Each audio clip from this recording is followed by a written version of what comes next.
Good evening, guys. Once again, back talk to you about growing up with Roger. I think we went from Arkansas to Oklahoma, and now we're going to go from Oklahoma to Texas, to DeKalb, Texas, as a matter of fact. And this is after my brother had gone to college and done some things, and he moved back from there. After a couple of years, decided it wasn't for him, and went, like I told you, went back to my dad's place, my grandmother, Granny Ward and Paul Ward's place in Horatio, which was directly across the street on the big curve. If you're going east, headed north to the Queen, they were across from each other in the last days of their lives. My grandmother Kirk and Granny and Paul Ward. So anyway, they had a house there. My brother moved back into it, like his old hippie days, and we'd go visit him, and his back in the day of doing stuff that these days I'm not proud of, but we were growing up, we all fell into it. The thing about that was it was kind of a free spirit time because Vietnam War ended. My senior year, I think 2 or 3 months or a month before I was supposed to register for the draft, they knocked out the draft, they quit the war, brought everybody back home, and everybody else knows the history, especially baby boomers, were, those Vietnam veterans deserve a lot because they were put into a war they didn't want to be in. But anyway, this is about Roger, not about that. And thing about it is, my parents had moved from DeKalb. I went to high school there, graduated high school, well, kind of. Long story there. But anyway, went to, my dad got a general manager's job or a general agent's job in Killeen, Texas to build up a new business down there, sell it at Fort Hood. And so my mom and I lived across the street, and my little brother from Hoss Cartwright's mom, Dan Blocker's mom. And I made a joke about somebody talking about back in those days, there was only 3 channels you went to your grandmother's house on Sunday. Actually 3 programs, Lawrence Welk, I forget the other one, and Bonanza. And that was on Sunday night. And on Sunday night in Bonanza back in the day, we're talking 60s, early 70s, late 60s. You could go downtown and rob DeKalb blind because everybody's watching their hometown son play Hoss Cartwright, Dan Blocker, because there was a Blocker ranch out there, or Blocker farm, whatever you want to call it. But anyway, back to Roger. My parents bought a place after that out in the country. About 3 miles out of DeKalb towards New Boston. It was a killer place.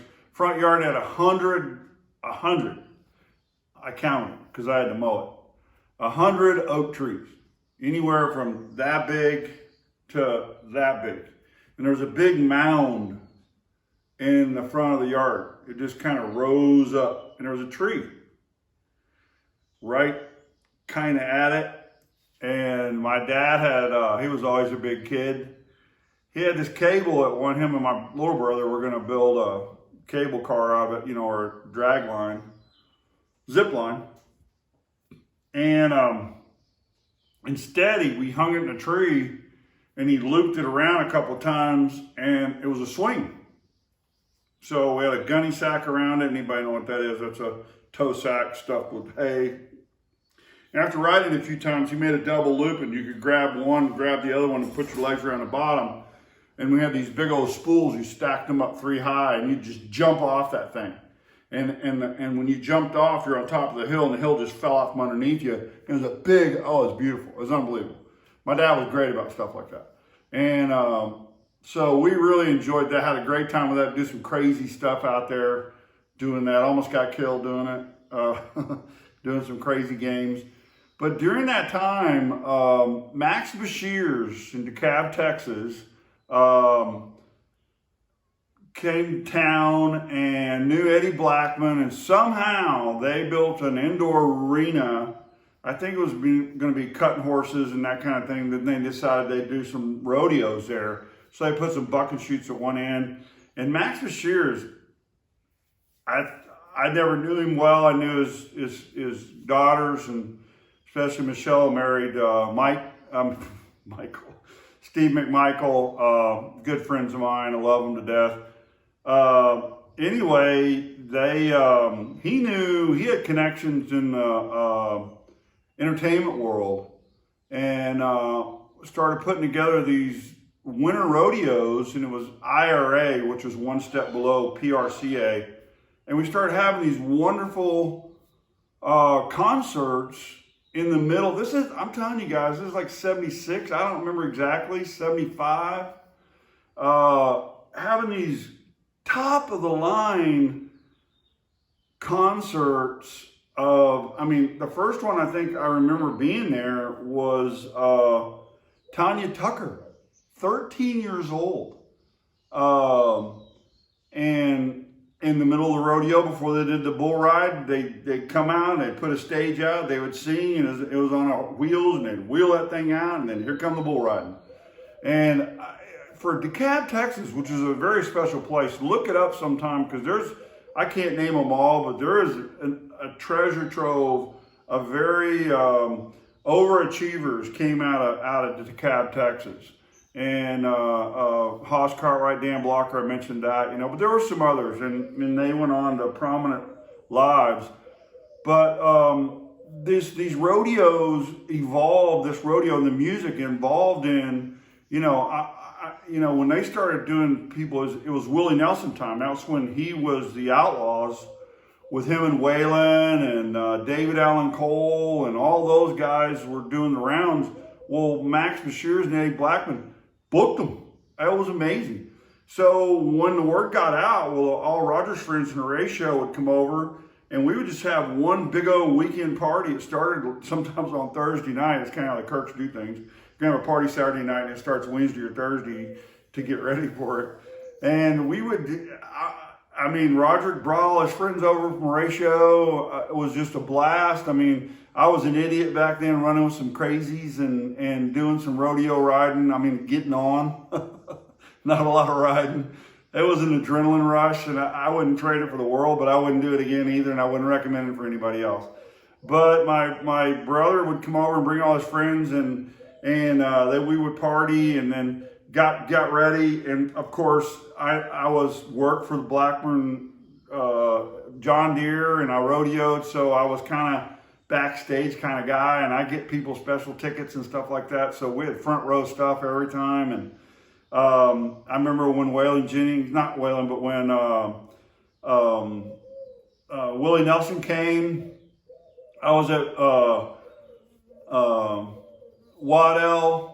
Mark Waddell and his dad's gas station, the Gulf Station on the corner. We always hung out there. It was a good place to watch everybody go back and forth. Plus, my dad opened up an account there, so I could go get all the gas I wanted, and he paid for it.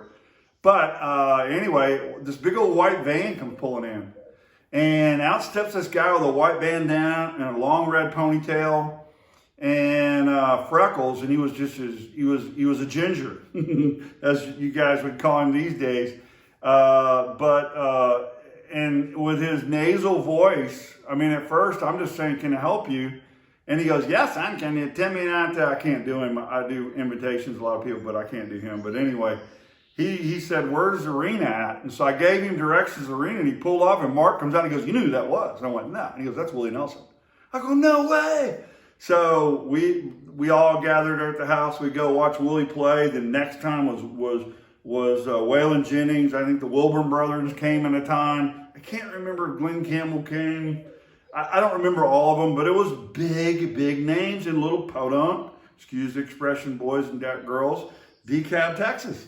A very, very special place. Unbelievable special place. And that's where my brother and I, Roger, reconnected. And so it wasn't long after that he saw that we had a Life of Riley over there, and we come over and electricity's paid for. We had to, pay our own way if you want extras, so we went to work for Lloyd Pope, which is a bricklayer in town. So Roger and I kind of learned that trade a little bit. He went on with it more than I did.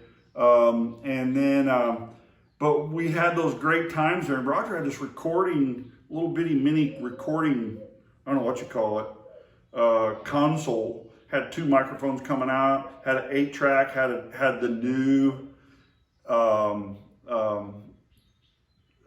discs, not discs, but you know what I'm talking about, cassettes. And so we gathered around, had a good time. We came up, Roger had this album collection I'm talking about, and it had a turntable.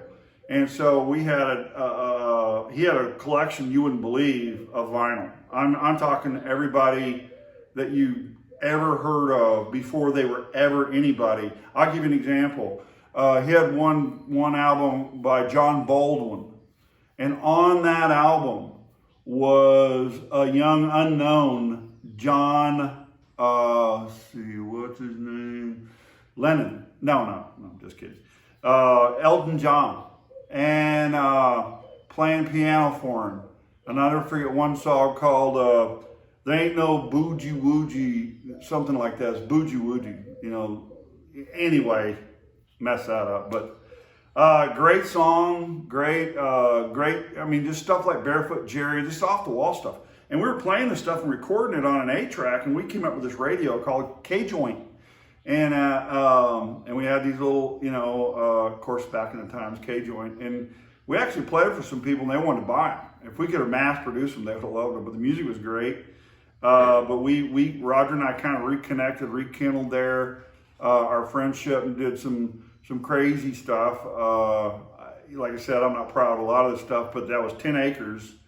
And I had started out with 10 heifers, and that turned into a lot. Pretty soon I had 23 head, and it produced psilocybin mushrooms.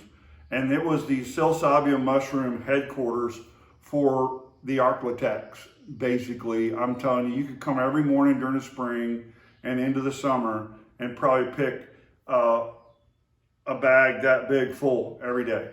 So it was kind of an organic hallucinogenic, which kicked off a whole lot of other stuff. My little brother, Bobby, had built a treehouse 30 feet in the air. I'm telling you, it was a mansion, raising windows. He raised up with a rope all the wood up there. He built a treehouse everywhere we went, but this one was elaborate. I mean, he could have been the modern guy now, the treehouse builder. My little brother could have been that guy. But we were up there one time, and there was no ladder. The limbs just worked perfect. So you had to get up there, like you had to be part monkey to get up there. And of course, all Kirks are monkeys, so we could all get up there. And I can remember being up there, and we're all up there, Roger and everybody up there, and we had done some mushrooms, and it's feeling kind of crazy. And it's the weak-minded people that kind of get everybody in trouble, or themselves in trouble, or killed. And I'll never forget, somebody goes, wow, I feel like I got rubber legs, I could just jump. And I said, immediately I screamed, get down! So everybody got down, so nobody got hurt. But we would do stuff like, I'm talking about, this is me and Roger. The pasture kind of sloped at an angle like this, and it was probably 4 acres that was sloped like that. And we would do marine frisbee workup. We used to play a thing in DeKalb when we were first there. They would play workup where you'd get a baseball bat and a ball, and everybody get gloves, or you didn't have gloves, and one guy would hit, and you got so many. If you got fly skinners and you know, grounders and stuff like that, or one hoppers that counted as points, you could work your way up and you could go hit. So we did that with frisbee, but it was marine. So if you went for the frisbee, you jump up, you just take the guy's legs out from under him. Like I said, it was a crazy, wild time. Waylon Jennings comes on, and everybody comes over and party. We go see Waylon Jennings. Then the next, it was every week. No, it was once a month. Yeah, I think it was one. I can't remember. Too many mushrooms. But it was I think once a month they had the rodeo, pretty sure there. But then, Waylon Jennings, David Allen Cole, and that's when, like I said, that's when Roger would bring all his friends over. We had an absolute blast. It was good times had by everybody all around. That's when everybody in DeKalb community got to know my brother Roger. And I don't think, there's one thing, there's good and bad in everybody. So, but I think the one thing that stands out with Roger comes from his two grandmothers, Granny Ward and Grandmother Kirk, is love. And if you have, the scripture says, if you have love, you have God. If you don't have love, you don't have God. And so people would have God. I mean, they just do. Their salvation, that's between them and God. I try to steer them there. I try to get everybody there to receive Christ as their Savior. Whether they do or not, that's up to them. That's their choice. We all make choices on this earth. And the choices we make will determine where we spend eternity. And so in times like these, you got to think about stuff like that. And that's why I want to come back to this too. Even with my brother passing, whether he was ready for eternity, I don't know. I really don't, because that's between him and God. We all are individuals, and that's the beauty of Christianity. It is not a corporate thing. It's a personal relationship. So just like I had a personal relationship with my brother. So we're still remembering. I can't wait to get together for all the family, and everybody's welcome. It's going to be in Horatio. It's not far from DeKalb. And then we're going to go up to Costcock Falls and celebrate. That was his favorite place of all time.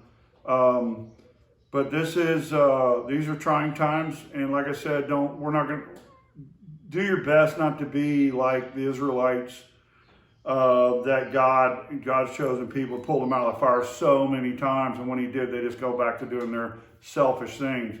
We need to continue after this giving God praise, because this is going to come out in a good way, because God is in charge. I love you guys. We'll be back tomorrow, hopefully. And then, I can't brag about tomorrow because we got to take care of today. So, love my brother. Loved him. And like I said, I would put the flag behind me because I love this country. There's no other country before or no other country now.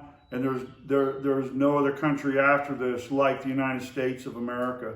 So if you are someone who came over from another country and became an American citizen, this is a special place, and that's why you came here. If you were born American, you need to embrace the fact that it's a special place, and that's why God put us at this particular time in this place for a reason. So I love doing stuff like this, talking to people and loving people. This is the best way to get out there. Not something I planned on doing, but it's not a burden either. I love you guys. Like I said, I love this country. I love Jesus. And we'll talk to you guys tomorrow. We're going to go from DeKalb to Killeen, Texas, which is just a whole nother wild ride. I mean, and I say wild, it was just good times. I mean, it really was. Family. I know I mentioned it before. There were 5 of us. I'm the only one left in that. I've got a beautiful family and cousins around me, don't get me wrong. But it does kind of jolt you when the people you grew up with and your mom and your dad and your 2 brothers from the get-go are gone. But not forgotten, and I'll see them again because that's a promise by God. There'll be just a tremendous reunion.